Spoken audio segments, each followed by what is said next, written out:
Hello, I'm Jamie Johnson, and this is another segment of Western Wisconsin Journal. I'm your legal and government correspondent, and today my guest is a volunteer from the Concord Coalition, Linda Henderson. Linda, welcome to the show. Thank you, Jamie. Now, and I won't shake your hand, which I normally do with all my guests, but I have, I think, a respiratory infection, and so we're just going to go forward with taping this. I know you offered to do it another day, but since we're here, I thought we'd go ahead and talk about something. I'd like to have our guests do most of the talking anyway, but it's a subject that I feel passionate enough about. I could have a fever of 107 and still want to talk about this subject. And but before we get to what the Concord Coalition is and what we're talking about here today, why don't you give us a little bit about your background? Okay, I will do that. I live with my husband, Dean, outside of town, outside of Hudson, between Hudson and River Falls. And most of my career was in the financial services industry. I was a senior vice president at what now is RBC Wealth Management. And after that did some work in the MBA program at the University of Minnesota.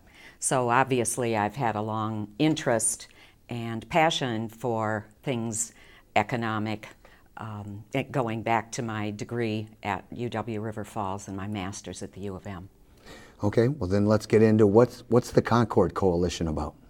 The Concord Coalition is a group that was started, this is sort of the good news, bad news, I think, Jamie. They were started 20 years ago, in fact 21 years ago. So the good news is they represent commitment and know what they're doing. The bad news is that the problems are still out there, but we're looking to solve that, right? Okay.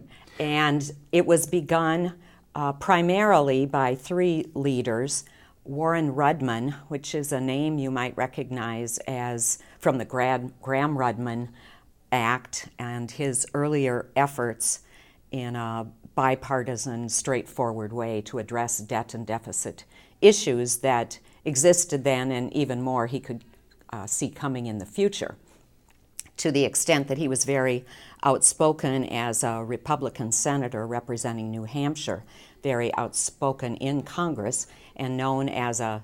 And who is the other? And Paul Tsongas, okay, who was a Democratic senator from Massachusetts and representative before that time. And then, so... and at that time, again, putting us back 21 years, that would put us in 1992, so at the beginning of the Clinton administration, the end of the first George Bush and the first Iraq War and all of that. Oh, you're good at this, period. aren't you? So we've got, that was a setting for what the future held. And yes. This 1992 would have put us roughly about 7-8 years after there had been some tinkering with Social Security and by Ronald Reagan and Tip O'Neill when they got a compromise together to try and extend retirement benefit, that retirement age a little higher, the forward, and knowing what the projections were. And so obviously it's a concern over not just the national debt, and it's also deficits. And let's talk about, we've got a slide, the very first slide has the Concord Coalition. We should mention right off the website. Yes, I think it's a very, very robust website for anybody with an interest. You can spend 5 minutes on it. Maybe you could spend, if not 5 hours, 2 hours really boring down into things and linking to other things. But there's a lot of information there and ways that people can sign up to get regular briefings. So concordcoalition.org is a wonderful reference. Okay, so it's www.concordcoalition.org. And it's about the national debt and deficits. Now, how did you get interested in this? I probably, like a lot of people, had been somewhat confused and very frustrated as I tried to understand this issue. My understanding of it doesn't go back to 1992, but for a long time I had been concerned about the coming deficits and the use of deficit spending in the short term even. And I tried to educate myself about it, but I found that there was not really good information. You'd get a lot of partisan sound bites, and it was really hard to get a handle on the big issues, not just the talking points, and put it all in perspective. And one of the things that Concord Coalition and really all the credible groups who talk about this do is talk about relative percentages and percentage relative to gross domestic product. So that makes it relative and relevant and understandable. Okay. So we have some slides, and I think slide number 2 is going to show us the history. And again, we have to distinguish the difference between deficits and debt. Right.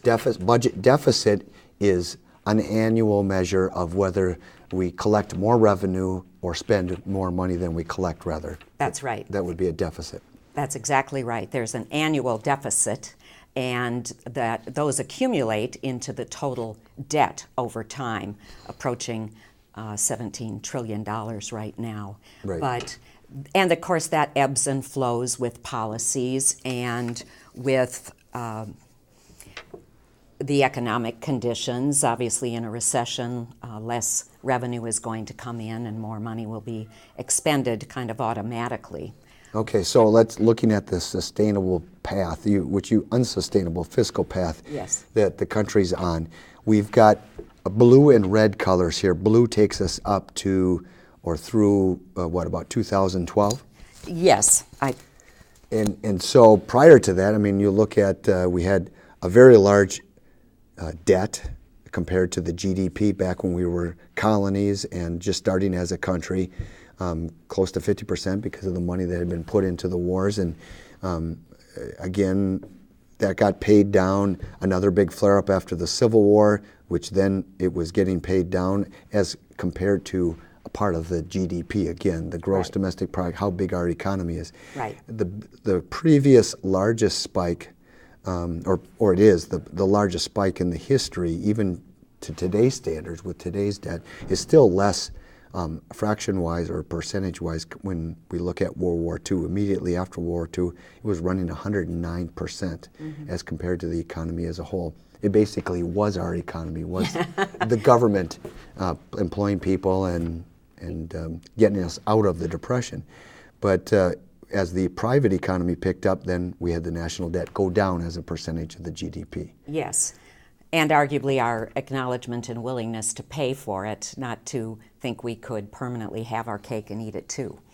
And then we saw through even though we had a war, the Vietnam War in the 60s, and we had a great increase in social spending by the government by increasing the expansion of Social Security from what it was originally intended for.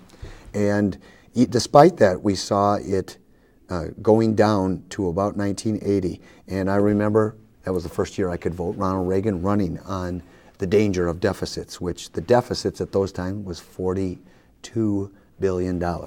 We wish now. Yeah, right. And of course the economy was smaller then.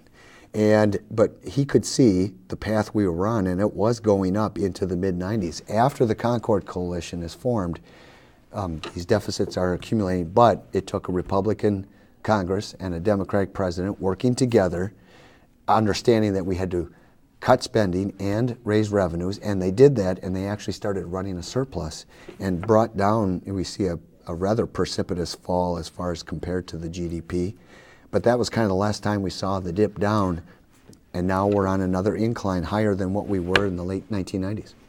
Actually, in terms of the debt overall, but we actually ran a surplus in the late Clinton years. Perhaps you remember it was a very painful, difficult situation, but again, the President and Congress worked together, and we did run a surplus for a while, but then policies since then have changed the shorter term and the annual deficits.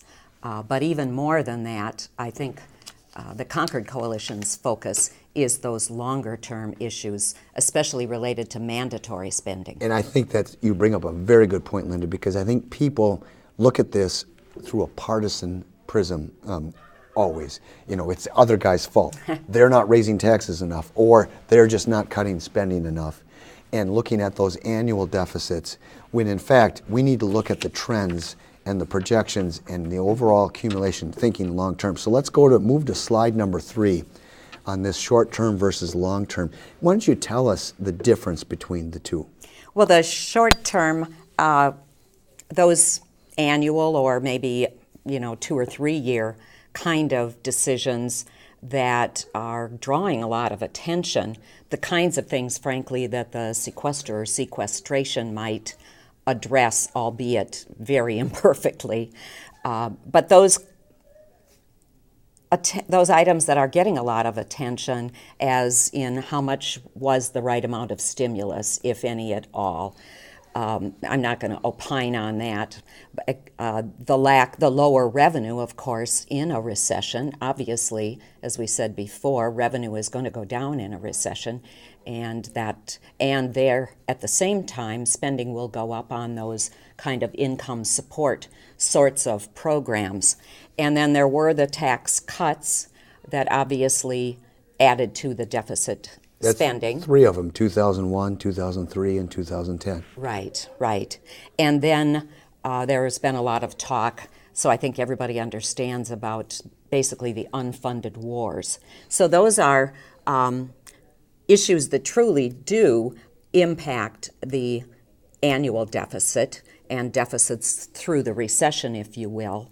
But they are not, and they are the things that seem to draw the most attention, and they're very tangible to people because we can sort of equate that with our personal budgets. But it's not the greater worry. It's not what causes that extreme spike, that red spike we saw in the last slide.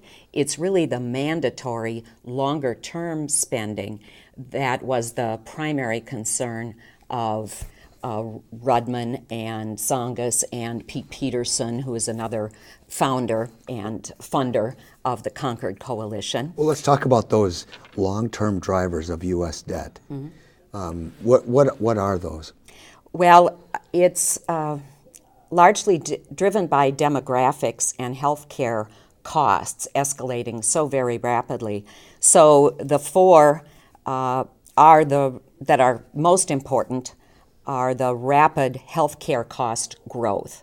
And that is both the inflation rate, obviously, which we know has, with a little, we hope, sustainable moderation recently, but has been shockingly high, that medical inflation rate that goes with wonderful care, I guess, and advances. But that's rapidly advancing, and by a factor of like 2 or 3 over other inflation. Yes. And as more people get into the retirement age and qualify for the government programs, the Medicare and off private insurance, obviously there are more people in that category, and the costs are escalating rapidly and overtaking other expenses. And so the second, obviously, is that demographic trend as people age. So more people qualify for Medicare, Medicaid, and for Medicare and for Social Security. So you've got the baby boom bulge, if you will, and then the escalating costs.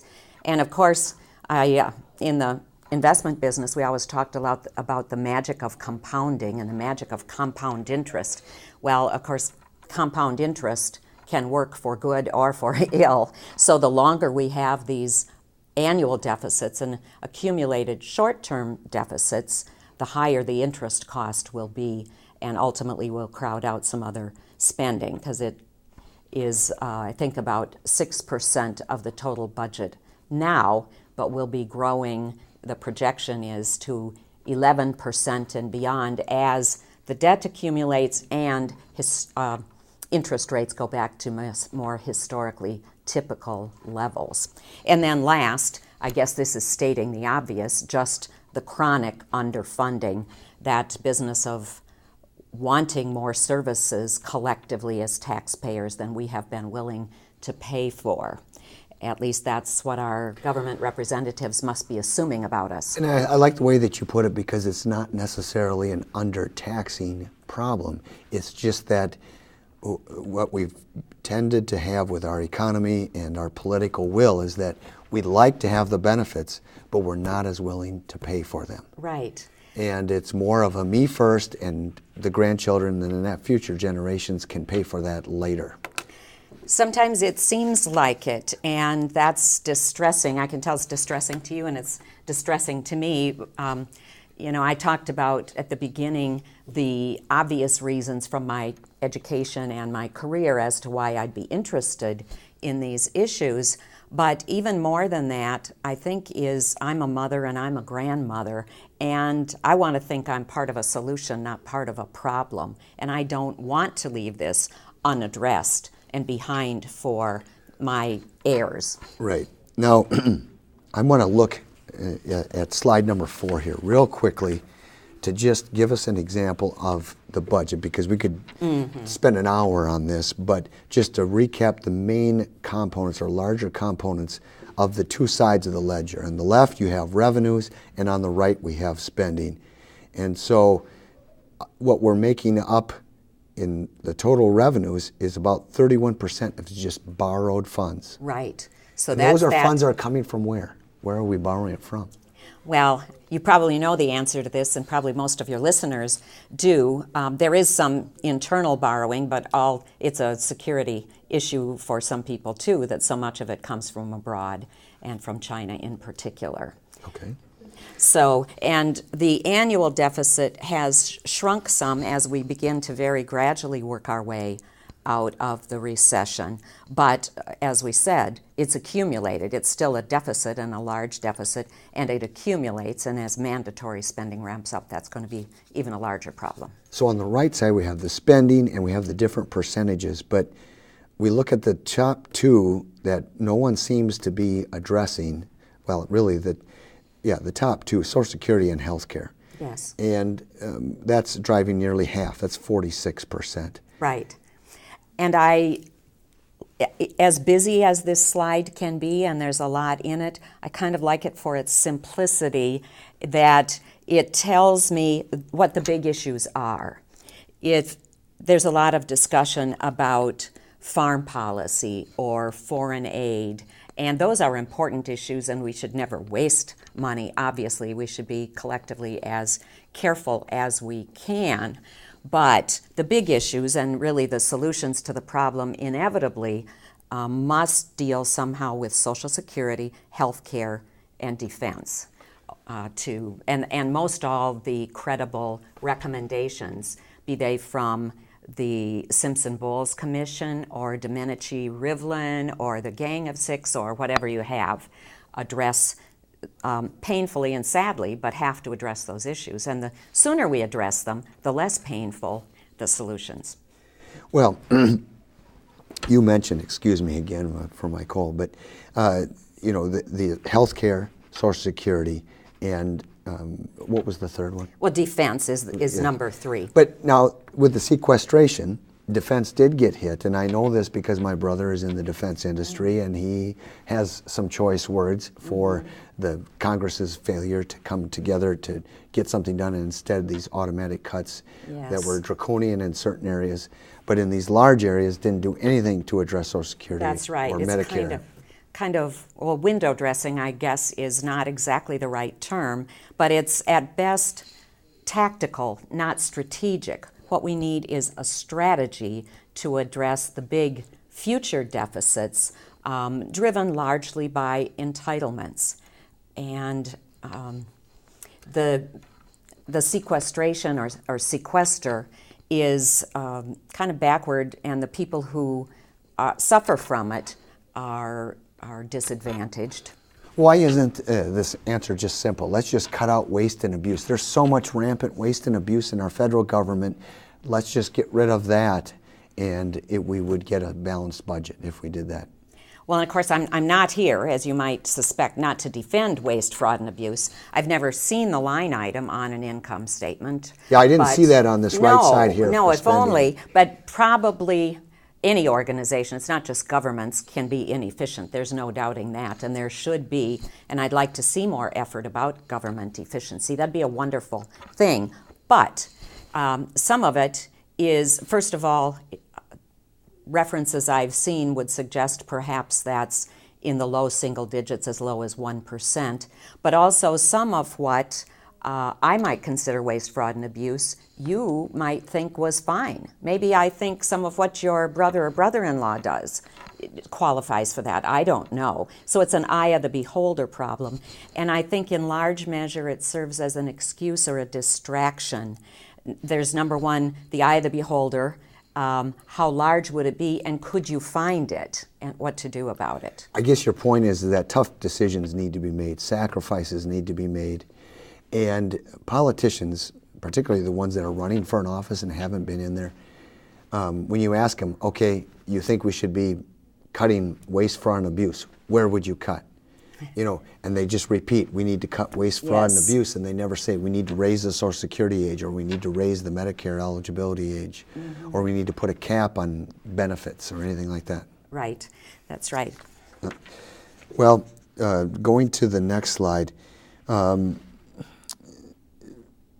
I guess, why don't you explain the mandatory spending, how it's consuming a growing share? This is quite shocking, as the years go by. It isn't.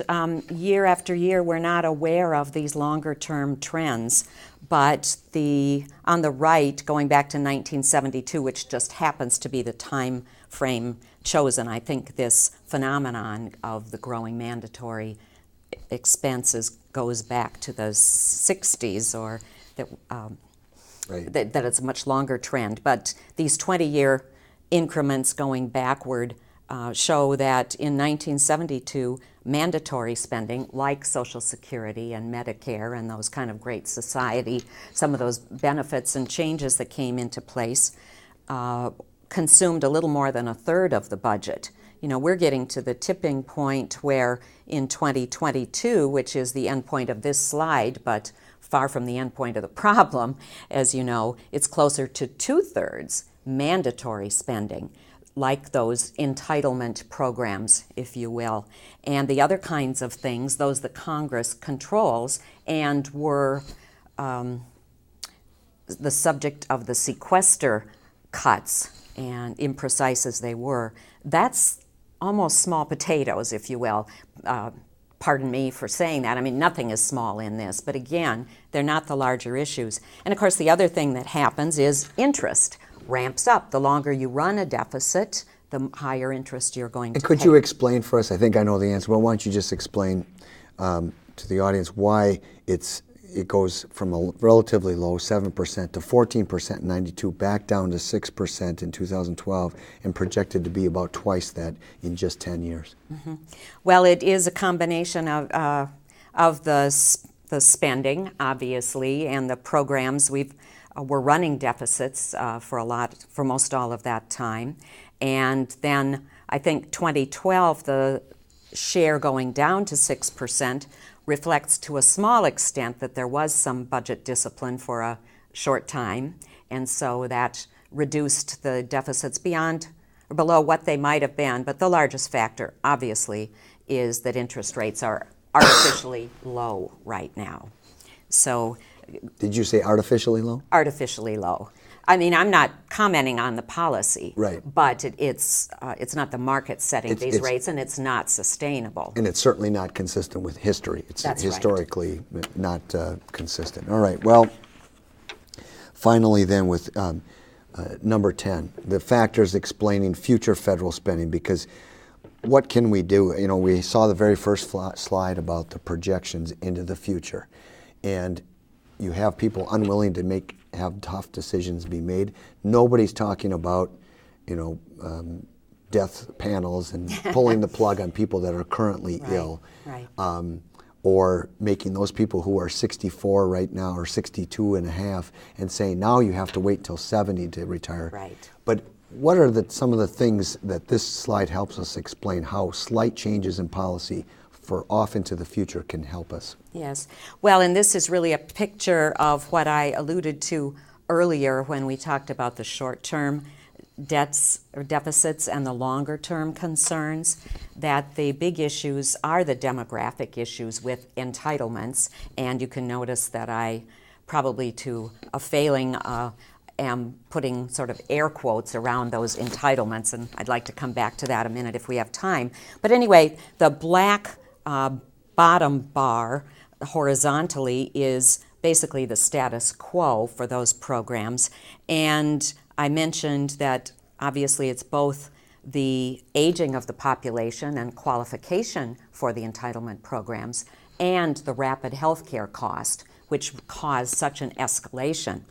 Over time, obviously, the baby boom bubble is going to subside. So the red portion of that graph shows the effects of people reaching 65 or whatever, 65 for Medicare and qualifying for Social Security. Plus living longer. Yes, that's right. And beyond that, the blue, but that even levels off relatively speaking. But there's a big bulge that we're in now as people retire and qualify. And that will exist through the baby boom years. But beyond that, the rapid health care cost escalation is the number one driver of these kind of mandatory expense problems and accumulated debt. I've known this through my business and having been on the board and saw what our firm pays for healthcare costs. And now I know with Obamacare there's going to be a big change in how that's funded, but some pretty dramatic rises to the point where now to insure a family, even with a higher deductible policy, is running in excess of $20,000. In many of those years since '92, we've seen double-digit increases in those premiums.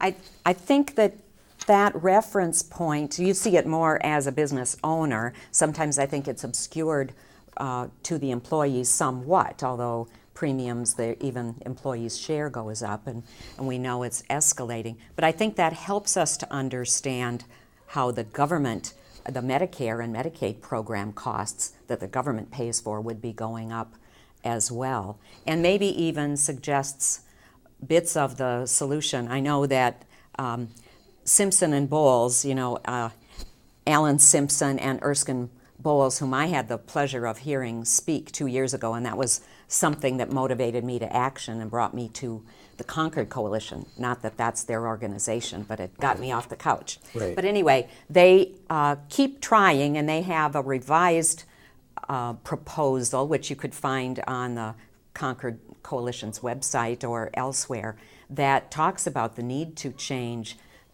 health care spending over time and part of a longer-term solution. They have some solutions to address some of the Medicare costs and other discretionary costs over 10 years, and some other longer-reaching proposals for beyond that time. Well, and you're saying beyond that time, I think at the bottom of slide 10 here, the percent of growth attributed to, and it's got year 2035 and then 2080. Yes. Now that for the real is long-term that's thinkers. long-term. Mm-hmm. But it is quite a dramatic shift, whereas healthcare is only 36% of the growth cost in 2035.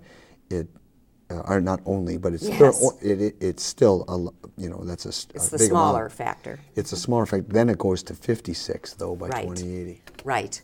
And that's to the extent we can project these things. Obviously, part of our difficulty is that it's been so hard to project healthcare costs. If I could, I wanted to mention one little insight on entitlements. I asked the Midwest director of the Concord Coalition I check in with her as I volunteer and get new information about the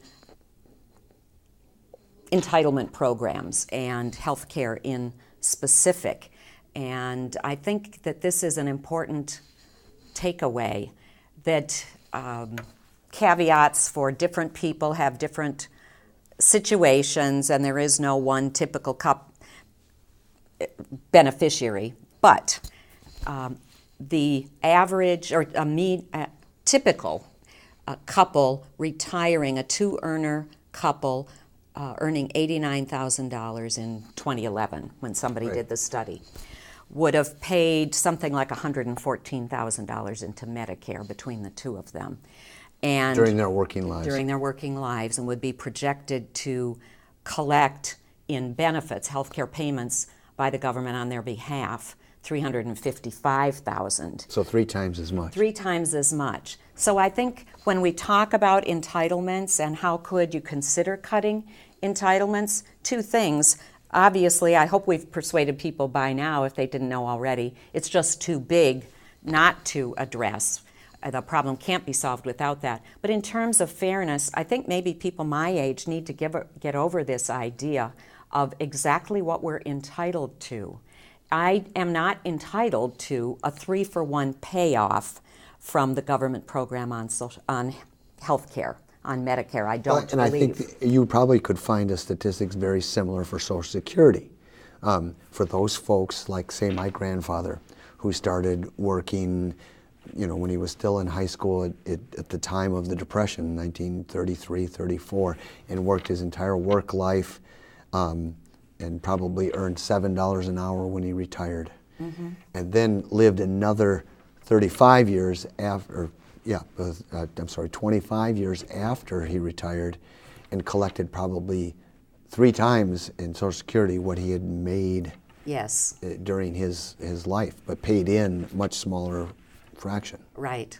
I think back to one of the recent elections, or maybe it was a congressional election during the time the Affordable Care Act was being debated, and it was so comical that it kind of stood out as a soundbite when somebody in a town hall meeting or something was saying, I don't want the government involved in my health care, and I don't want the government touching my Social Security. It's like it was so much an entitlement that he'd forgotten where it came from. Right. That is, the government is paying it, and he's probably over 65 and saying that.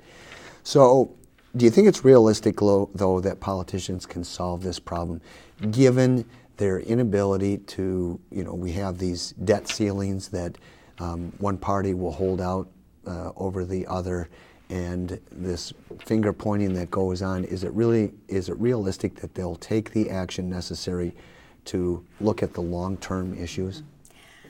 Ultimately, they'll have to. I'd rather they did it sooner than later, so the changes weren't so draconian. And I guess we can choose optimism. There was that time in the late 90s when we actually ran a surplus briefly. Or in the mid-'80s when they changed Social Security. Yes, right. It's been done before. And there is a lot to bemoan about the state of politics right now, as I don't need to tell you. But what choice do we have?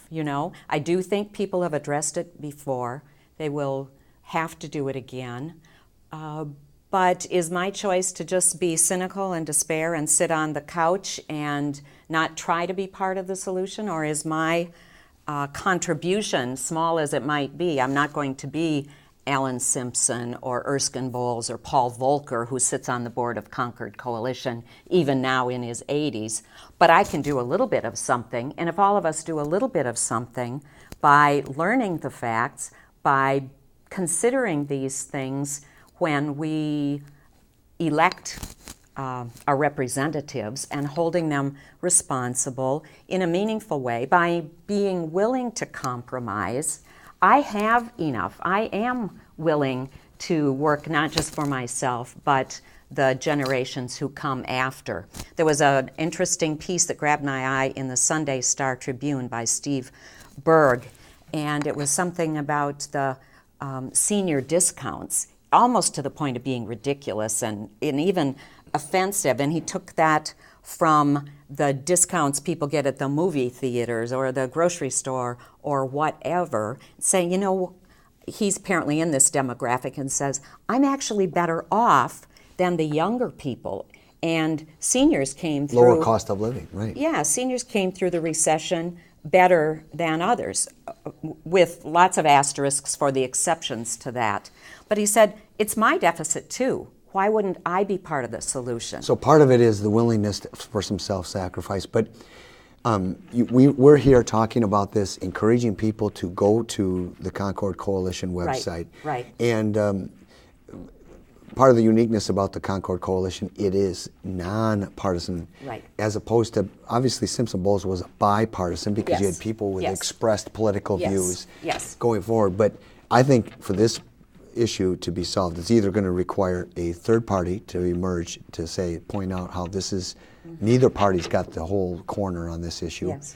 or it's going to have to be individuals who are not coming from the extremes, Yes. but rather taking the moderate position and saying we need to be nonpartisan in doing Right. this. I don't know when compromise got to be such a dirty word, but it requires compromise. And so I hope if people get educated through the Concord Coalition, that helps. If they write responsibly and to their congressmen and senators, that's helpful. And there's another organization called Fix the Debt. Thank you. That's what I was just going to ask. And that, where Concord focuses more on education, grassroots education, Fix the Debt is a bit more activist. I don't represent them as a volunteer, but I have signed up to get their news briefings, as I do with Concord. And most every week I'll hear something from Fix the Debt. So that has partisan politicians involved, like Yes. the Gang of Six, I think, are members of that Fix the Debt. and it's the follow-on to the Erskine Bowles and Alan Simpson And there's a lot of Commission. CEOs, Fortune That's 500 right. CEOs. That's on right.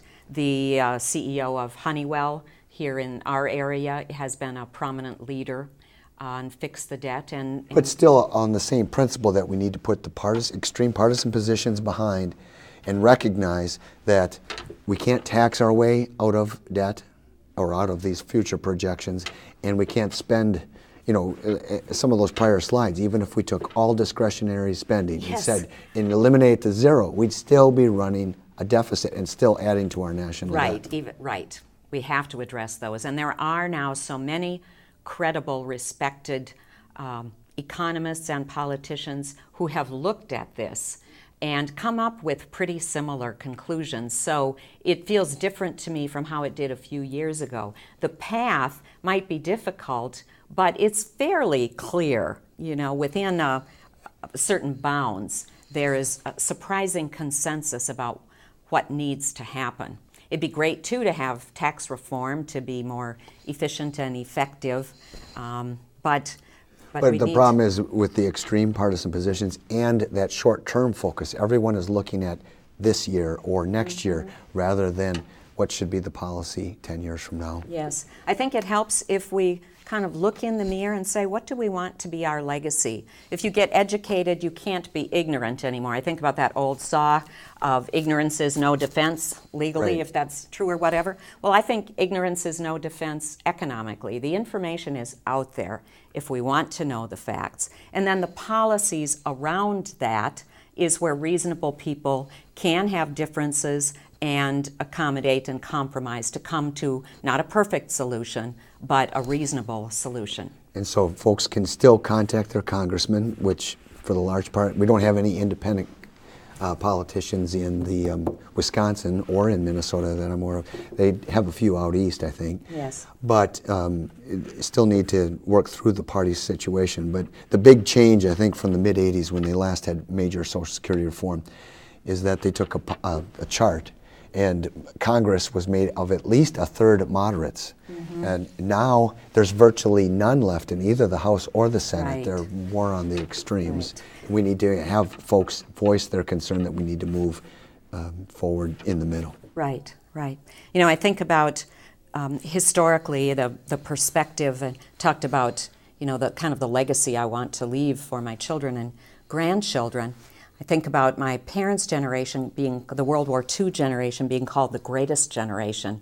Sometimes I think uncomfortably about how my generation might go down in history. Right. And so I don't kid myself that I can be any big part of the solution, but couldn't we all be a small part of the solution? Right. Well, with that, we'll maybe have you back once we've balanced the budget and fixed our debt problem. But I think that's not going to happen in the next year. But we would like to see if there's progress. And people should visit the websites. They can always Google Fix the Debt.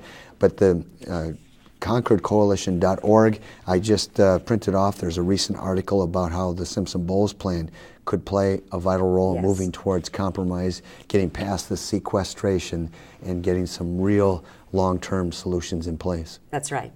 So thank you for bringing this to our attention, and thank you for your work as a volunteer in that organization. Well, thank you. It's a pleasure to be here, Jamie.